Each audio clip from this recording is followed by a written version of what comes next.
환영합니다. 이번 시간에는 이재명, 호텔경제학, 위 성립 가능성 및 주요 경제 담론과의 연관성 심층 분석에 관한 내용을 다루겠습니다. 이재명 대표가 제시한 호텔경제학이란 무엇이고 어떤 논란을 불러일으켰나요? 이재명 대표의 호텔경제학은 지역 경제 안에서 돈이 계속 돌면 경제활동이 활발해진다는 것을 쉽게 설명하려는 예시입니다. 대통령 선거 토론회에서 이 내용이 주요 쟁점이 되면서 큰 논란이 있었죠. 이 대표는 마을에 돈이 들어왔다가 나가도 그 사이에 거래가 일어났다면 그것이 바로 경제다 라고 말하면서 돈이 얼마나 빨리 도는지 그리고 거래 자체가 얼마나 중요한지를 강조했습니다. 하지만 이 호텔경제학이 정식 경제 이론이라기보다는 단순한 이야기 형태여서 정치적인 소통 방식과 경제학적인 정확성 사이에서 충돌이 일어날 수밖에 없었습니다. 이 대표는 호텔, 10만 원, 지역 가게들이 등장하는 이야기로 대중들이 쉽게 이해하도록 설명하려고 했지만 경제학자들이나 비판적인 시각을 가진 사람들은 이 이야기를 바로 기존 경제 원리에 비춰보며 문제점을 찾으려고 했습니다. 결국 이런 서로 다른 시각 차이가 논란을 키운 것이죠. 더 나아가 이 논쟁은 정치 지도자가 복잡한 경제 정책을 대중에게 어떻게 설명해야 하는지, 그리고 단순한 비유가 비판적인 약점을 가리거나 혹은 진정한 이해를 돕는지에 대한 더 넓은 질문을 던지고 있습니다. 정치인들은 설득을 위해 종종 내용을 단순화하는데 호텔경제학이 바로 그런 대표적인 예라고 할 수 있습니다. 이런 단순화가 경제 문제에 대한 대중의 관심을 높이는 좋은 역할을 할 수도 있지만 자칫 잘못된 이해를 바탕으로 잘못된 정책을 지지하게 만들 위험은 없는지에 대한 고민도 필요합니다. 호텔경제학은 구체적으로 어떤 과정을 설명하는 건가요? 그리고 이 대표가 이를 통해 전달하고자 했던 메시지는 무엇이었을까요?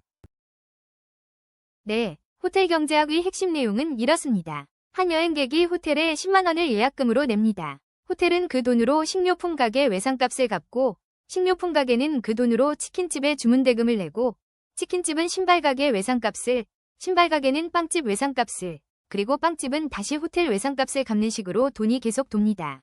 이 과정에서 처음에 10만 원이 여러 번 거래되면서 빚도 해결하고 지역 상권에 활기를 불어넣는다는 것이 이 대표 주장의 핵심입니다.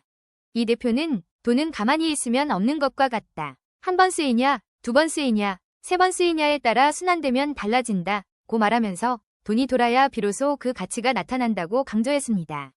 그러니까 잠시 있는 돈이나 빚으로 생긴 돈이라도 연쇄적인 경제활동을 만들어낼 수 있다는 메시지를 전달하고 싶었던 거죠. 하지만 이런 기본적인 설명에 대해서도 전문가들은 현실적으로 가능할지에 대해 의문을 제기했습니다. 호텔경제학 모델은 지역 경제 안에서 가게들이 서로 밀접하게 연결되어 있고 이미 빚이 존재한다는 것을 암묵적으로 가정하고 있습니다. 그래야만 돈이 빠르게 돌 수 있기 때문이죠. 또한 가게들이 새로운 수입이 생기면 바로 빚부터 갚는 것을 가장 중요하게 생각한다고 가정합니다. 10만 원이 5가게를 거쳐 호텔로 돌아오려면 각 가게가 다음 가게에 갚아야 할 빚을 가지고 있어야 합니다. 이건 특정 상황에서는 가능할 수도 있지만 일반적인 상황은 아니죠. 가게들은 새로운 현금이 생기면 다른 우선순위, 예를 들어 새 물건을 사거나 저축하거나 직원들 월급을 주는 등을 먼저 생각할 수 있습니다. 더욱이 호텔경제학 예시가 빚 해결에 초점을 맞추다 보니 본의 아니게 성장을 위한 승수 효과보다는 중소기업의 유동성이나 현금 흐름 문제를 더 부각하는 면이 있습니다. 빚을 청산하는 것이 물론 좋은 일이긴 하지만 이것은 새로운 소득이 새로운 투자나 생산 확대로 이어지는 것과는 다른 의미를 가집니다. 이야기 속에서 가게들은 기존 빚을 갚습니다. 이것은 재무 상태를 좋게 하지만 새로운 기계를 사거나 새로운 정보 프로젝트처럼 새로운 경제 생산량이나 일자리를 자동적으로 만들어내지는 않습니다. 여기서 설명하는 경제적 이익은 탄탄한 경제 성장보다는 금융적인 유동성에 더 가깝다고 볼 수 있습니다. 호텔경제학에 대해 어떤 비판적인 검토가 있었고 주요 결함은 무엇으로 지적되었나요? 호텔경제학의 가장 큰 약점은 바로 예약 취소 문제입니다. 만약 여행객이 예약을 취소하고 환불을 요구하면 호텔은 처음 받았던 10만 원을 돌려줘야 합니다. 이 경우 예약이 취소되면 원칙적으로 모든 거래가 무효가 되어야 하는데 이미 치킨 사 먹고 신발 사고 빵 사 먹은 것은 무효가 되지 않지 않느냐는 지적처럼 거래는 이미 일어났지만 호텔은 손실을 보게 되는 거죠. 즉 여러 거래가 실제로 있었지만 이미 써버린 예약금을 돌려줘야 하는 호텔의 재정 상태는 나빠지는 겁니다. 또한 이 모델은 현실과 맞지 않는 가정에 기반하고 있습니다. 첫째, 돈이 외부로 빠져나가지 않는 완벽하게 닫힌 지역 경제를 암묵적으로 가정합니다. 둘째, 저축이나 세금, 지역 외부에서의 구매, 또는 이익금이 바로 지역 안에서 다시 쓰이지 않는 경우처럼 다양한 돈이 새는 효과를 생각하지 않았습니다. 셋째, 처음에 10만 원이 시스템에 새로 들어오는 아무런 부담 없는 돈이 아니라 손님의 예약금, 즉 호텔의 빚이거나 기존 빚을 갚는 형태라는 점입니다. 이런 문제 때문에 만약 이재명 후보의 논리가 성립하려면 저 호텔이 국가라면 가능할 수도 있다. 국가는 돈을 찍어낼 수 있지만 호텔은 돈을 찍어낼 수 없다는 주장이 나오는 겁니다. 이것은 화폐 주권과 민간 경제 주체의 역할에 대한 근본적인 오해 또는 지나친 단순화를 보여주는 거죠. 만약 일련의 거래가 주로 기존 빚을 해결하는 과정이라면 이것은 유동성을 좋게 할 뿐이지 본질적으로 새로운 물건이나 서비스 또는 전체적인 수요를 만들어내지는 않습니다. 법인카드로 여러 건을 결제한 후 취소하는 예시가 이런 점을 잘 보여줍니다. 거래 활동은 일어나지만 처음 지불이 무효가 된다면 지역사회에 반드시 순수한 자산이 생기는 것은 아닙니다. 예약 취소라는 결함은 단순한 기술적인 문제가 아니라 이 비유의 지속 가능성과 경제적 이익의 정의 자체에 핵심적인 타격을 줍니다. 이것은 일시적인 현금 흐름과 모든 참여자를 위한 영구적인 경제적 복지 향상을 혼동하는 것입니다. 만약 호텔이 처음에 10만 원을 잃게 된다면 호텔 입장에서는 그 뒤에 이어진 거래들이 사실상 자신의 손실로 자금을 댄 셈이 됩니다. 다른 가게들이 잠시 이익을 봤을지라도 자극의 출발점은 더 나빠진 것입니다. 이것은 묘사된 지역 시스템 전체에 대해 순수하게 긍정적인 결과가 아닙니다. 더 나아가 이 모델이 돈이 새는 효과를 설명하지 못하고 잠재적으로 불안정한 초기 자금에 의존한다는 점은 지속가능한 경제 발전을 이해하는 데 부적절한 지표가 됩니다. 지속가능한 성장은 단순한 내부 자금 순환이 아니라 지속적인 가치 창출, 투자, 그리고 외부 경제와의 상호작용 관리가 필요합니다. 실제 경제는 열린 시스템입니다. 돈은 수입, 지역적으로 재투자되지 않는 저축, 세금을 통해 빠져나갑니다. 지속가능한 성장은 생산성 향상, 혁신, 순수한 신규 투자에서 비롯됩니다. 호텔 경제학은 이러한 복잡성을 피하면서 존재하지 않는 경제적 연구기관의 그림을 제시합니다. 호텔이 국가여야 한다는 비판은 암묵적으로 이러한 복잡성을 재정 및 통화 정책을 통해 관리할 주권적 실체의 필요성을 지적하며 이는 민간 호텔이 할 수 없는 일입니다. 이준석 전 대표는 호텔 경제학을 무한동력에 비유하며 비판했는데 어떤 점에서 그렇게 본 건가요? 그리고 이 비판은 왜 효과적이었을까요? TV 토론에서 이준석 전 대표는 호텔 경제학 모델이 마치 돈이 손실 없이 무한정 도는 무한동력과 같다고 비판했습니다. 그는 돈이 사라지지 않고 계속 한계 소비 성향이 일로해서 계속 돈다. 무한동력이냐? 라고 지적하면서 처음 들어온 돈이 같은 규모로 무한히 또는 계속 커지면서 거래를 만들어낼 수 있다는 생각에 직접적으로 문제를 제기한 것입니다. 이에 대해 이재명 대표는 그 예시가 극단적인 예이며 승수효과를 설명하려 한 것일 뿐 한계 소비 성향이 1이라고 주장한 것은 아니라고 반박했습니다. 현실 경제에서는 소득 전부가 지출되지는 않습니다. 일부는 저축하거나 세금을 내거나 수입품을 사는 데 쓰입니다. 이런 것들은 모두 돈이 빠져나가는 누수에 해당하죠. 그래서 한계 소비 성향, 즉 소득이 늘었을 때 소비가 얼마나 늘어나는지를 나타내는 비율은 항상 1보다 작습니다. 순환하는 돈은 각 단계를 거치면서 줄어들게 마련입니다. 예를 들어 호텔이 번 돈 10만 원은 가구점, 치킨집, 문구점으로 옮겨가는 과정에서 7만 원, 5만 원, 3만 원으로 줄어든다는 설명은 무한동력 주장을 정면으로 반박하는 내용입니다. 이외에도 이준석 전 대표는 이를 괴짜 경제학이라고 일축했고 나경원 전 의원은 예약금을 돌려줘야 할 때 호텔 주인이 피해를 보는 상황을 들어 폰지 사기 수법에 비유하기도 했습니다. 또한 이준석 전 대표는 이러한 주장이 베네수엘라나 짐바브웨 모델과 유사하다며 건전하지 못한 통화 관행을 특징으로 하는 실패한 경제 모델에 빗대어 비판했습니다. 이준석 전 대표의 무한동력 비판이 효과적이었던 이유는 복잡한 경제적 결함, 즉 누수 효과와 승수 효과가 점점 줄어드는 성격을 무시했다는 점을 불가능성이라는 누구나 쉽게 이해할 수 있는 비유로 바꿔 설명했기 때문입니다. 이 때문에 이재명 대표는 해명을 해야 했지만 호텔 경제학 예시의 처음 단순함은 이미 약점을 드러낸 후였습니다. 무한동력이라는 딱지가 가진 힘은 즉각적인 공감대에 있습니다. 대부분의 사람들은 연구기관이 불가능하다는 것을 이해합니다. 이것을 호텔 경제학에 적용함으로써 이준석 전 대표는 이재명 대표가 한계 소비 성향 1을 의도했는지 여부와 관계없이 그것이 본질적으로 결함이 있고 비현실적이라고 규정했습니다. 문제는 지나치게 단순화된 초기 설명에 있었던 거죠. 폰지 사기나 베네수엘라 모델과 같은 비판은 과장된 면이 있지만 경제 안정과 정치 지도자의 경제 비전에 대한 대중의 근본적인 불안감을 자극합니다. 이는 호텔 경제학 이 가치 창출에 대한 피상적인 이해를 나타낼 수 있으며 문자 그대로 정책 지침으로 받아들여질 경우 무책임한 정책으로 이어질 수 있다는 우려를 시사합니다. 이러한 용어들은 중립적인 경제 용어가 아니라 경제 실패를 의미하는 정치적으로 민감한 딱지들입니다.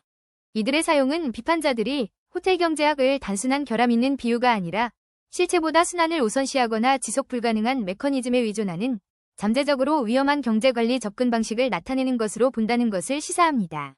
이는 일화 이면에 깔린 경제 철학에 대한 더 깊은 불신을 반영합니다. 이재명 대표는 호텔 경제학 케인즈 승수 효과를 설명한 것이라고 했는데 두 개념은 실제로 어떤 점에서 비슷하고 어떤 점에서 다른가요? 타당한 비교라고 볼 수 있을까요? 케인즈 승수 효과란 정부 지출이나 민간 투자 같은 처음의 지출 증가가 연쇄적으로 소득과 소비를 일으켜서 국민 소득을 그보다 더 큰 폭으로 늘리는 과정을 설명하는 개념입니다. 이 과정은 처음 지출이 누군가의 소득이 되고 그들이 그 소득의 일부를 소비하면서 이것이 다시 다른 사람의 소득이 되는 연쇄 반응을 통해 일어납니다. 소득 중 소비가 차지하는 비율인 한계 소비 성향이 높을수록 승수 효과는 커지죠. 이재명 대표는 승수 효과를 얘기한 것이라고 분명히 주장했습니다. 두 개념 모두 처음 들어온 돈이 연쇄적인 거래로 이어진다는 점, 그리고 돈이 오고 가는 것이 경제활동을 촉진한다는 점에서는 비슷한 점을 찾을 수 있습니다.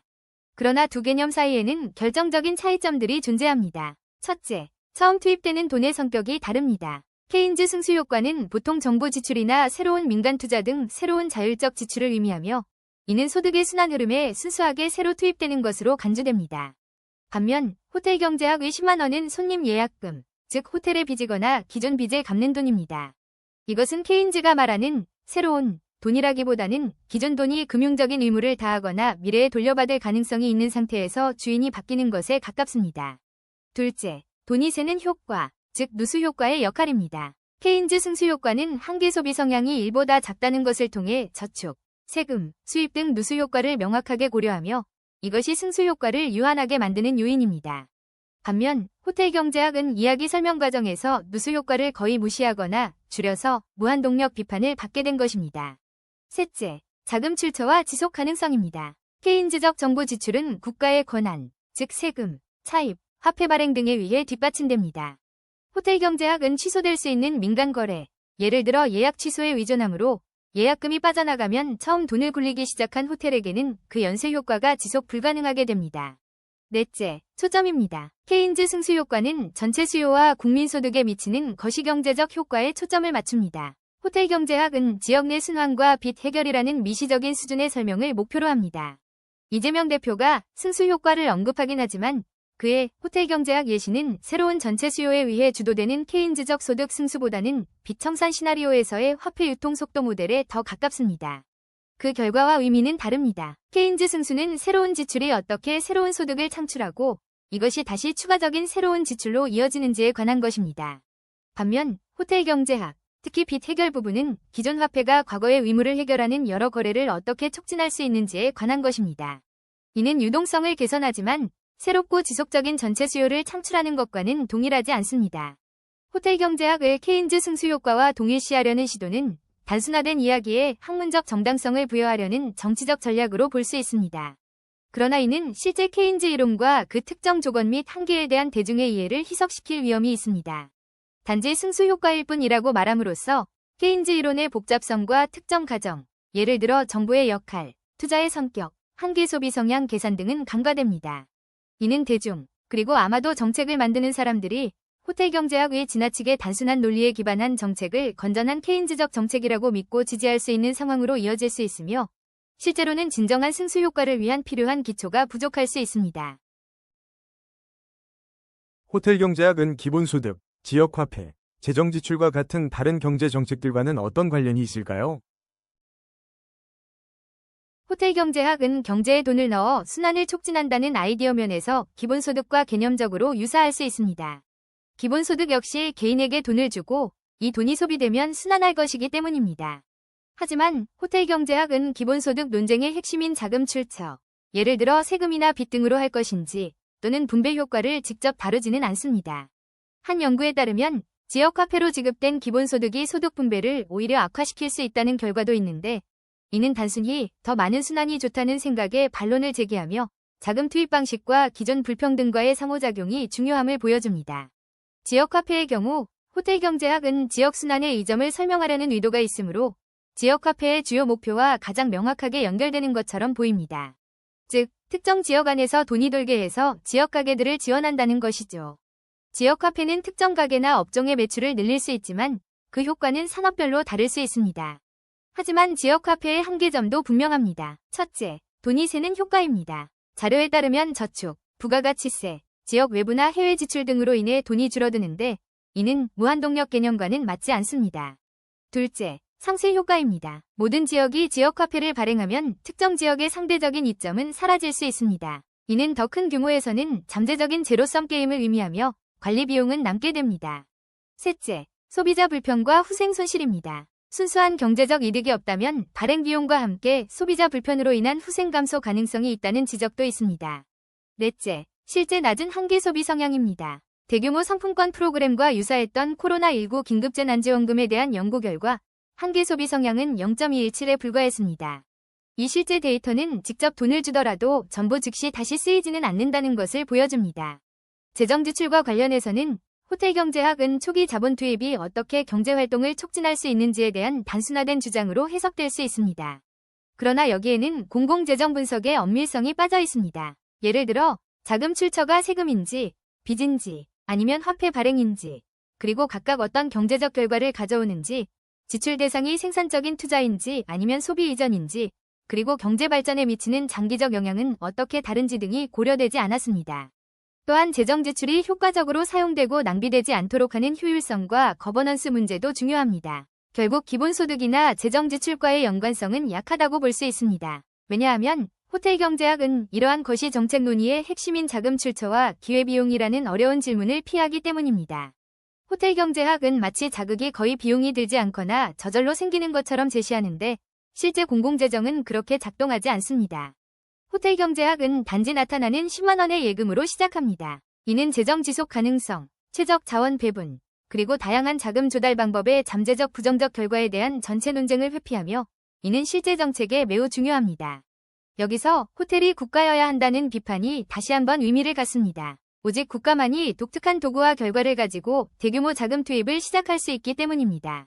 또한 호텔 경제학, 논리를 확장 적용할 경우 구성의 오류가 발생할 가능성이 있습니다. 매우 단순화되고 고립된 지역 이야기에서 작동하는 것처럼 보이는 것이 거시경제적 제약과 복잡성을 해결하지 않고는 반드시 효과적인 국가 경제 정책으로 이어지지 않습니다. 호텔 경제학은 정치적 소통 도구로서 어떤 의도를 가지고 있었으며 공공담론에 어떤 영향을 미쳤다고 평가할 수 있을까요? 호텔 경제학은 일반 대중이 쉽게 이해하고 공감할 수 있도록 단순하게 만들어진 정치적 소통 도구라고 볼 수 있습니다. 경제가 어렵고 침체된 상황에서도 적극적으로 개입하면 경제를 살릴 수 있다는 메시지를 전달하려는 의도가 담겨 있었죠. 이를 통해 돈의 유통 속도와 지역 경제 활동을 중요하게 생각하는 정책, 어쩌면 직접적인 재정 지원이나 지역 소비 장려를 통해 경제의 선순환 구조를 만드는 국가의 적극적인 역할을 선호하는 정책 의도를 엿볼 수 있습니다. 그러나 이러한 시도는 상당한 논쟁과 비판을 불러일으켰고 경제정책과 정부 역할에 대한 다양한 견해를 드러냈습니다. 논란 자체가 때로는 실질적인 정책 논의를 압도하는 중심점이 되기도 했습니다. 이는 정치 지도자가 경제 개념을 정확하게 표현해야 할 책임에 대한 질문을 제기합니다. 전문가들과 정치적 반대자들은 이것이 근본적인 경제 원칙을 무시한 지나친 단순화라고 주장하며 사이비 경제관이나 괴짜 경제학이라는 비판까지 나왔습니다. 호텔 경제학 사태는 정치 경제학에서 단순화된 비유를 사용하는 것의 양면성을 보여줍니다. 복잡한 아이디어를 쉽게 접근할 수 있게 만들 수 있지만 동시에 피상적이고 잘못된 표현이라는 비난의 문을 열어 경제 문제에 대한 지지자의 신뢰도를 손상시킬 수 있습니다. 이 이야기는 이재명 대표의 경제 아이디어를 직관적이고 서민 친화적으로 보이게 하려는 의도였을 가능성이 높습니다. 그러나 그 명백한 결함 때문에 반대자들이 쉽게 공격할 수 있게 되었고 소통 도구가 오히려 부담으로 작용한 셈입니다. 이는 청중 중에 전문가와 비판적 반대자가 포함될 때 지나친 단순화에 따르는 위험을 보여줍니다. 호텔 경제학을 둘러싼 논란은 단순한 해결책을 약속하는 대중주의적 경제 이야기와 종종 복잡하고 미묘한 경제 정책 결정의 현실 사이에 더 깊은 긴장을 반영합니다. 이는 대중에게 쉽게 소화되지만 잠재적으로 오해의 소지가 있는 구호 대신 대중 사이에서 진정한 경제적 지식을 키우는 과제를 강조합니다. 호텔 경제학은 돈이 순환하고 모두가 혜택을 받고 간단하다는 대중주의적 이야기로 볼 수 있습니다. 이는 간단한 해결책에 대한 열망에 호소합니다. 그러나 효과적인 경제정책은 이 이야기가 대체로 무시하는 절충, 제약, 의도하지 않은 결과를 다루어야 합니다. 따라서 이어지는 논쟁은 단지 한 정치인의 예시에 관한 것이 아니라 공론장에서의 경제 논쟁의 전반적인 질에 관한 것입니다. 결론적으로 호텔 경제학은 어떻게 종합적으로 분석될 수 있으며 이 논쟁이 우리에게 시사하는 바는 무엇일까요? 결론적으로 호텔 경제학은 문자 그대로 경제정책 모델로서는 근본적인 결함을 가지고 있습니다. 돈이 새는 효과가 없다는 가정, 초기 민간 자본의 안정성 문제, 그리고 무한동력 비판으로 이어진 한계 소비 성향 1위 암묵적 가정 등 비현실적인 전제 때문입니다. 예약 취소 문제와 호텔이 국가여야 한다는 주장은 이 모델이 실제 민간 경제 및 통화 현실과 동떨어져 있음을 강조합니다. 일반 대중에게 돈의 유통 속도라는 기본 개념을 설명하는 데는 일부 도움이 될 수 있지만 지나친 단순화로 인해 실제 경제 정책을 만드는 근거로 삼기에는 부적절하며 잠재적으로 오해를 일으킬 수 있습니다. 문자 그대로의 해석에 기반한 정책은 실패하거나 의도하지 않은 부정적 결과를 낳을 가능성이 높습니다. 케인즈 승수 효과와의 연관성은 처음 투입되는 돈의 성격과 누수 효과 처리 방식의 근본적인 차이로 인해 피상적이고 무리가 있습니다. 지역화폐 프로그램의 목표와는 직관적으로 맞아 보이지만 실제 문서화된 한계와 복잡성을 간과합니다. 기본소득이나 광범위한 재정정책과의 연결고리는 자금 조달, 지속 가능성, 거시경제적 영향이라는 핵심 문제를 다루지 못하기 때문에 약합니다. 이준석 전 대표의 무한동력 비판을 비롯한 여러 비판들은 누수 효과와 같은 근본적인 경제적 제약을 무시한 이야기에서 비롯된 핵심적인 이론적 약점을 효과적으로 지적했습니다. 이 사건은 정치 지도자들이 경제 아이디어를 전달할 때 엄밀성과 정확성이 중요함을 강조합니다. 또한 단순화된 경제 이야기가 얼마나 쉽게 도전을 받고 정치적 부담이 될 수 있는지에 대한 사례 연구를 제공하며 그럴듯한 정책과 매력적이지만 결함 있는 말 사이를 분별할 수 있는 대중의 비판적 경제 지식의 지속적인 필요성을 부각합니다. 호텔 경제학의 주된 가치는 궁극적으로 건전한 경제 원리를 보여주는 것이 아니라 진지한 정책이 논의될 때 복잡한 경제 역학을 어떻게 지나치게 단순화해서는 안 되는지를 보여주는 예시로서 교육적일 수 있습니다. 그 결함들은 누수 효과가 왜 중요한지, 초기 자본의 출처와 성격이 왜 결정적인지, 그리고 비유가 지나치게 확장될 경우 어떻게 오해를 불러일으킬 수 있는지를 가르치는 데 유용한 사례 연구가 됩니다. 호텔 경제학 논쟁은 특정 이야기에 초점을 맞추었지만 모든 정보에 대한 근본적인 질문, 즉 수요 측면의 부양책, 특히 매우 국지적이거나 일시적인 수준의 부양책이 더 깊은 구조적 문제, 생산성 또는 건전한 재정 기반을 다루지 않고 지속 가능한 경제 성장을 얼마나 창출할 수 있는가라는 질문을 건드립니다. 이 이야기는 암묵적으로 경기 부양에 대한 쉬운 길을 제시하지만 더 깊은 분석은 더 복잡한 현실을 가리킵니다. 이상으로 설명을 마치겠습니다. 시청해주셔서 감사합니다.